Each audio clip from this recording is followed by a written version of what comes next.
is skip the sugary drinks. Sugary drinks, such as soda, juice, sweet tea, and sports drinks, add extra calories with little or no nutritional value.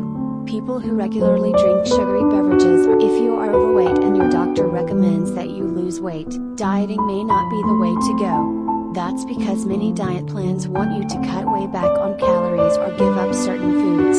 This approach may work in the short run, but most dieters gain back the weight they lost when they go back to their old eating habits. So what's the best way to drop exercise? Regular physical activity burns calories and builds muscle, both of which help you look and feel good and can help keep weight off.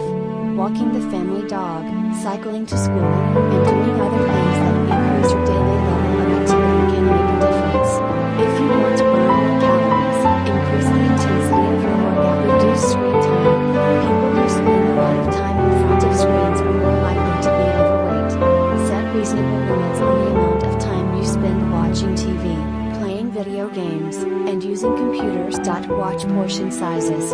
Big portions pile on extra calories that can cause weight gain. Choose smaller portions, especially when eating high-calorie snacks. When eating away from home, try sharing an entree or save half your meal to take home.